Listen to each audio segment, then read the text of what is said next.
Buongiorno, ben ritrovati a un nuovo appuntamento con A Voi la Linea. Ore d'ansia questa mattina a Cividale del Friuli, dove un uomo di 50 anni, probabilmente armato, si è barricato in casa dalle 18 di ieri in un appartamento di un complesso residenziale a ridosso del centro storico. Sul posto sono giunti i carabinieri del GIS, un mediatore che sta trattando con l'uomo. Sul posto c'è la nostra Paola Treppo, con la quale ci colleghiamo in diretta. A te la linea. Sì, rieccoci Alexis, buongiorno ai nostri telespettatori per aggiornarvi su questa vicenda, ore di tensione, come hai detto giustamente tu. L'edificio che vedete inquadrato in questo momento da Francesco Snidero è l'edificio in cui in un alloggio del secondo piano si è barricato un uomo proprio dalle 18 di ieri pomeriggio. Avrebbe litigato con una persona e avrebbe mostrato a questa persona una pistola. Non sappiamo in questo momento se sia una pistola finta, se sia una pistola vera o se abbia anche altre armi. Sul posto i carabinieri con reparti speciali stanno agendo come se si trattasse di un uomo in possesso di armi vere. Questa è la procedura. Lo stabile che vedete è un grande stabile alle porte di Cividale, vicino alla stazione ferroviaria, non è stato evacuato. È stata però evacuata la parte antistante che voi in questo momento non potete vedere perché non è accessibile, e dove stanno operando in piena sicurezza le forze dell'ordine. Sono arrivati anche da poco i sanitari con un'ambulanza e le forze speciali che vedete sul terrazzino adiacente l'alloggio in cui si trova quest'uomo, una persona problematica. Stanno bussando, stanno battendolo, stanno chiamando per nome, tentando di farlo ragionare e farlo uscire in maniera autonoma dal suo alloggio dove è barricato.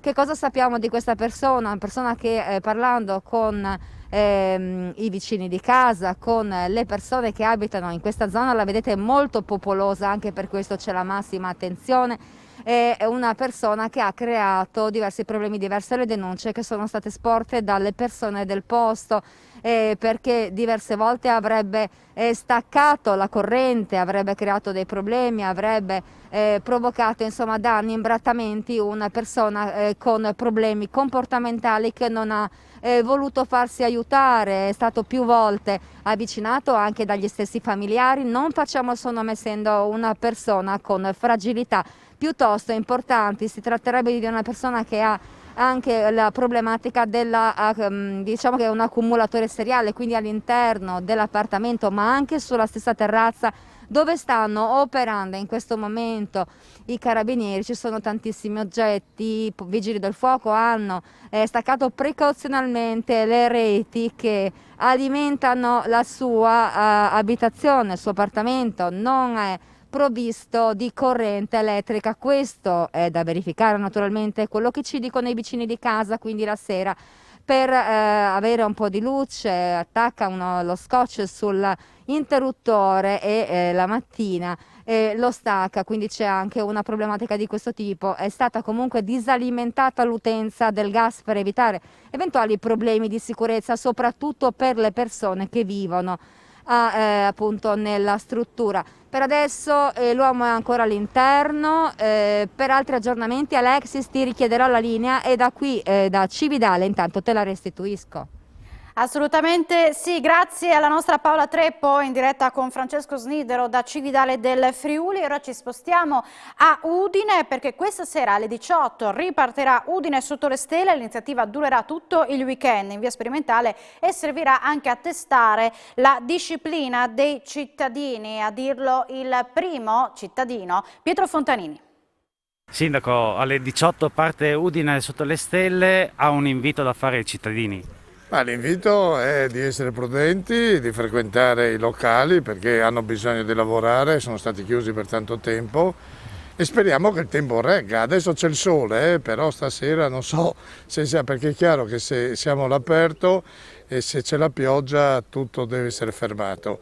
Io spero che con questa nostro sotto le stelle, Udine sotto le stelle, che abbiamo aperto anche quest'anno, diamo la possibilità a tanti ristoranti, a tanti bar di poter gestire all'aperto le loro attività, perché attualmente è l'unico modo che possono fare, perché altre maniere sono proibite. speriamo che il tempo sia clemente e soprattutto che la gente non si affolli, non faccia ressa e stia seduta ai tavolini e rispetti le regole. 4 persone, non più di 4 persone, la mascherina, durante il pranzo si toglie la mascherina, però nei movimenti bisogna tenere sempre la mascherina addosso e rispettare anche gli orari poi di chiusura che sono le 22 come sappiamo. Ci saranno le forze dell'ordine a controllare comunque, ci saranno i varchi? Sì, ci saranno le forze dell'ordine, ci sarà la Polizia di Stato, la Guardia di Finanza, i Carabinieri, la nostra polizia locale. No, i varchi ci saranno per impedire a qualche vettura di entrare.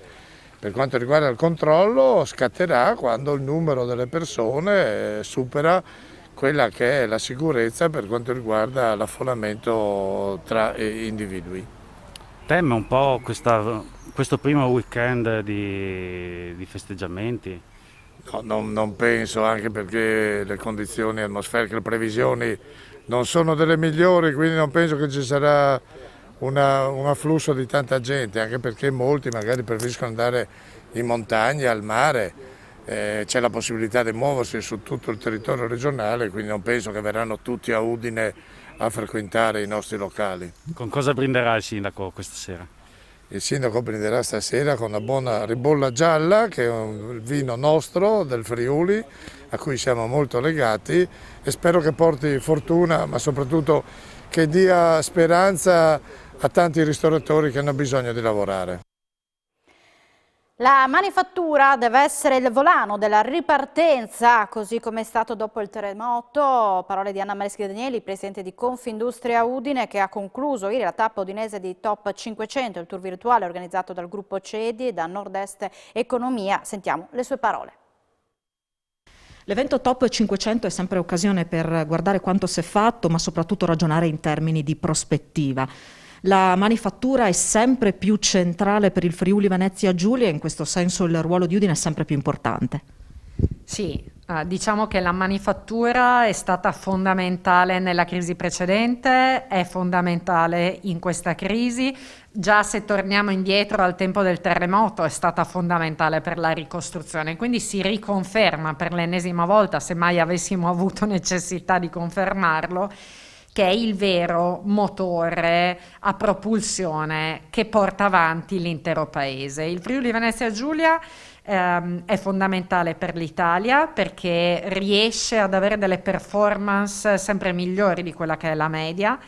Udine, a maggior ragione, come ex provincia all'interno del Friuli Venezia Giulia. Consideriamo che come numero di addetti Udine arriva a oltre il 50%, come valore aggiunto sia della produzione in senso stretto che valore aggiunto totale, quindi per capirsi il PIL meno le tasse e le imposte raggiunge oltre il 40%. Questo ci riconferma, come ho detto, che l'industria, la manifattura e i suoi settori principali, quando dico principali intendo meccanica e metallurgia, intendo mobili e legno e bevande e alimentari, che di per sé rappresentano l'80% circa di quello che è il valore aggiunto industriale della regione.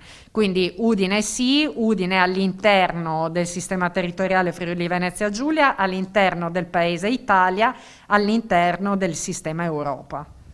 Si parla molto di competitività e di come il sistema paese possa sostenere le imprese in questo senso, che cosa fare, che cosa serve.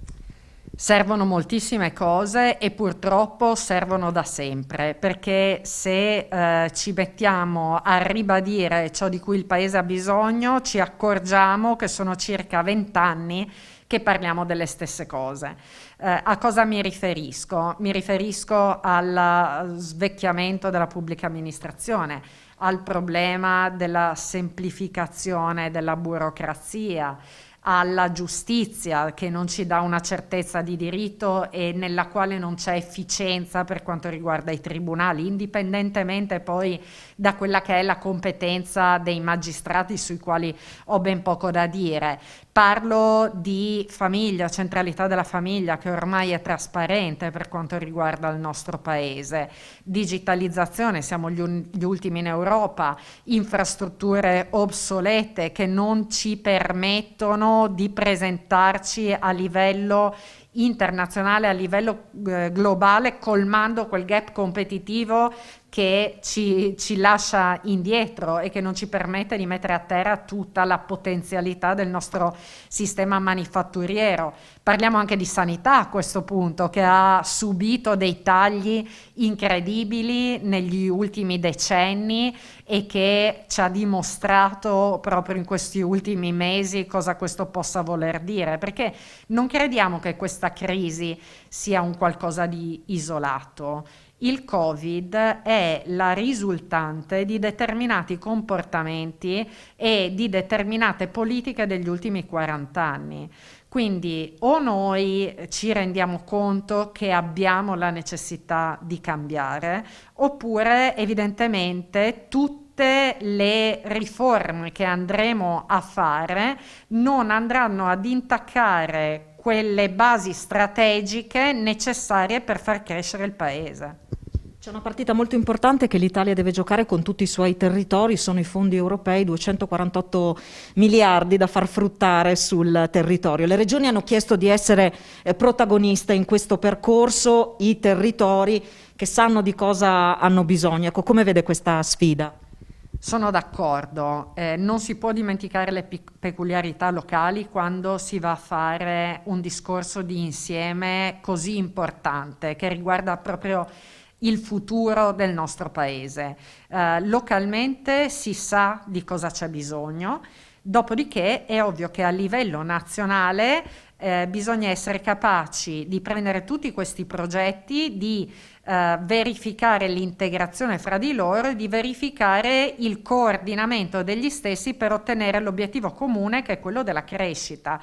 Per fare questo però dobbiamo renderci conto e dirci una volta per tutti che è giusto che ci siano dei settori all'interno dei quali bisogna investire ed è altrettanto giusto che ci siano dei settori sui quali non bisogna più investire.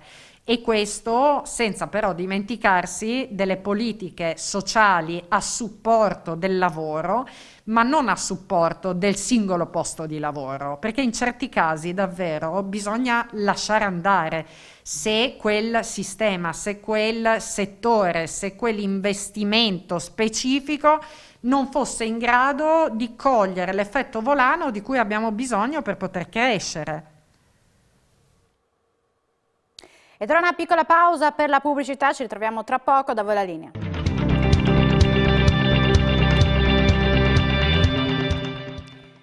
Bentornati in diretta a Da Voi la linea. Sarà ristrutturato completamente l'ex frigorifero di Piazzale Cella Udine che ospiterà parte della collezione del Museo di Storia Naturale, ma il cantiere per la costruzione dei nuovi parcheggi nell'area ha subito un intoppo. Nelle palazzine del complesso è stato trovato amianto. I nuovi stalli saranno quindi ultimati tra 2 mesi.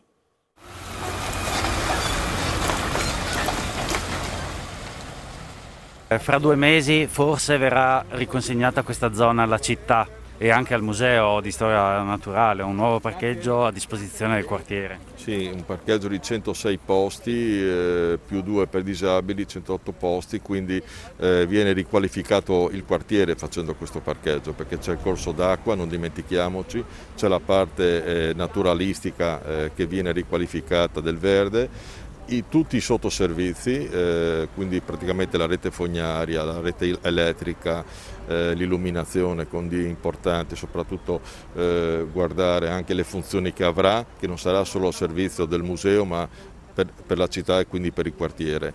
Credo che con questo intervento veramente ci scordiamo quello che è stato in passato, un luogo diciamo non certamente curato, molto mal frequentato, aprendolo al pubblico credo che ricaviamo un'enorme importanza da un punto di vista proprio di vivibilità. Ecco, io credo che il quartiere abbia con questo intervento di parcheggio e la parte naturalistica, ripeto, acquisirà, non dico la totalità dei servizi, ma avrà un passo molto molto forte, molto importante.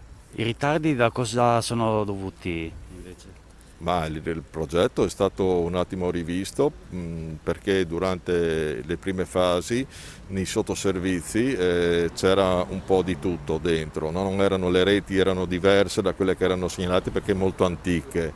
In più c'è stato anche un problema nell'abbattimento dei due edifici, 3 edifici che erano qui, che erano abbandonati da tanto tempo, sono stati trovati amianto e anche molto sporco di diversa natura e quindi hanno comportato anche dei ritardi su questo tipo. Adesso la ditta sta lavorando a pieno ritmo, chiaro che quando si lavora su edifici o su terreni antichi, diciamo, da un punto di vista edificatori, si può trovare un po' di tutto, no? Quindi è ovvio che si mette un tempo, ma se ci sono delle problematiche vanno risolte cammin facendo. Io credo però che alla fine se non è un mese e mezzo saranno al massimo 2, credo. Io spero prima. Ultima cosa, l'edificio alle sue spalle verrà forse riqualificato? Sì, l'ex frigo, abbiamo fatto domanda nell'ambito di un bando delle periferie per poter avere il finanziamento, andranno via più di 10 milioni di euro e quindi se ci danno questo finanziamento credo che riqualificheremo l'intero ex frigo e quindi ci potrà essere ulteriori sale espositive, perché non dimentichiamoci che abbiamo tantissimi reperti in via Schumann depositati da tempo e che potrebbero essere esposti. E come detto, anche l'ex frigorifero rientrerà nei lavori di ampliamento del Museo di Storia Naturale con l'obiettivo di competere con altre realtà simili come il Museo di Storia Naturale di Trieste. Beh, questi spazi sono importanti perché incominciamo finalmente a vedere il luogo dell'esposizione del museo. Nelle aree in cui si sta intervenendo in questo momento abbiamo previsto nell'edificio più grande, che è quello che avrà 2 piani, quindi circa 1 migliaio di metri quadri espositivi, di raccontare il territorio del Friuli Venezia Giulia con le sue peculiarità, per cui si entrerà dalle foci del tagliamento e si sale fino alle sue origini, quindi all'alta montagna, e lì narreremo tutti gli ambienti dal punto di vista faunistico, vegetazionale, ma proprio in una visione d'insieme di questa biodiversità che è praticamente la più importante in Italia. In un altro edificio qui accanto, che è il più piccolino, quello che noi definiamo il 18, no? Narreremo anche un po' della storia del museo, quindi ci saranno gli aspetti un po' di come è nato il museo, delle collezioni più antiche, alcuni dei reperti che hanno un significato storico, magari pensavamo all'elefante che abbiamo in collezione, ad altri reperti che abbiamo, che riusciamo a esporre lì con un suo contesto e che ovviamente non avrebbero contesto nel territorio friulano. Poi l'edificio 21, che è l'altro che viene restaurato, sarà in parte dedicato a deposito librario e in parte stiamo pensando se utilizzarlo per integrare parte dell'esposizione per dare una maggiore organicità all'insieme, anche perché la disponibilità di una maggior quantità di spazio all'interno del comprensorio dell'ex macello ci permette di ragionare in una maniera un po' più ampia in sostanza. Quindi il lavoro che si è fatto con l'assessore Michelini, con l'assessore Cigolot su questi nuovi edifici, nuovi recuperi, è finalizzato anche a ottimizzare il percorso del museo. Quanto tempo ci vuole, scusi? Noi dovremo entro l'anno avere anche il progetto, diciamo, definitivo dell'esposizione per questo settore e se fosse possibile il 1° gennaio noi incominceremo a riempire questi spazi, perché è anche giusto che la città finalmente possa fruire del suo museo di storia naturale. Posso fare una domanda cattiva? Sì. Il Museo di Storia Naturale di Udine riuscirà a competere con quello di Trieste, che diciamo è veramente un punto di eccellenza della regione? Non è mai bello fare confronti con gli amici e i colleghi. Abbiamo 2 storie diverse, 2 territori che sono complementari ma diversi da raccontare, no? Loro sono concentrati sul Carso e sull'aspetto più prevalentemente marino e noi siamo più concentrati sull'aspetto del nostro territorio. Per quanto riguarda l'eccellenza vi dico solo che alcuni anni fa è stato fatto un elenco dei più importanti musei civici italiani e fra questi 10 musei rientravamo sia noi che i colleghi di Trieste in sostanza. Quindi abbiamo le potenzialità per rappresentare un importante polo culturale, questo certamente. Ci richiede la linea Paola Treppo in diretta da Cividale del Friuli, dove da ieri si vivono momenti di tensione, da quando un uomo probabilmente armato, cinquantenne, si è barricato in casa. A te la linea. Sì, Alexis, rieccoci. Pareva fino a 10 minuti fa che ci fosse un momento di azione con le forze speciali che hanno cominciato a battere contro le finestre la porta dell'appartamento dell'uomo che, come hai detto, è barricato all'interno del suo alloggio da ieri, dalle 18 di ieri pomeriggio, e poi hanno gridato a gran voce il suo nome. Numerose le persone che sono adesso all'interno dell'appartamento attiguo a quello dell'uomo, un uomo di 52 anni del posto, che vive in questo alloggio da diverso tempo. Ha creato, come dicevamo prima, diversi problemi purtroppo per la sua fragilità, la sua condizione di difficoltà comportamentale ai vicini di casa, spegnendo, staccando le utenze. Ecco, in questo momento pare invece sia tornata un attimo di calma. L'uomo è ancora all'interno del suo appartamento, probabilmente questa azione di battere contro le finestre, anche forse un'ipotesi naturalmente da confermare per capire se sia ancora sveglio. Una delle ipotesi infatti che dopo la lunga notte di trattativa, grazie appunto ai mediatori e a dei carabinieri giunti sul posto con spiegamenti molto importanti, hanno tentato di farlo ragionare per farlo uscire dalla sua abitazione, dove avrebbe delle armi. Ripeto, delle armi, ipotesi, potrebbero essere vere come potrebbero essere false, lo sapremo solamente in un secondo momento. Ecco, quest'uomo potrebbe essere in questo momento addormentato, quindi provato per la notte, oppure per abuso di qualche tipo di sostanza, semplicemente stanco, o per una crisi psicologica. Ecco, al momento quindi vedete la situazione è molto tranquilla e non ci sono più i blocchi del traffico che erano stati attivati prima per isolare e per sicurezza la zona. Permane sul posto l'ambulanza. L'equipaggio dell'ambulanza, insieme ai vigili del fuoco del distaccamento di Cividale del Friuli e a tutte le altre forze dell'ordine. È una situazione che sta perdurando da diverse ore ormai, e sono veramente tante le ore di impegno, e anche comincia a esserci preoccupazione da parte delle persone che vivono sul posto. Ci hanno riferito insomma di diverse situazioni problematiche, ma mai era successa una cosa così grave.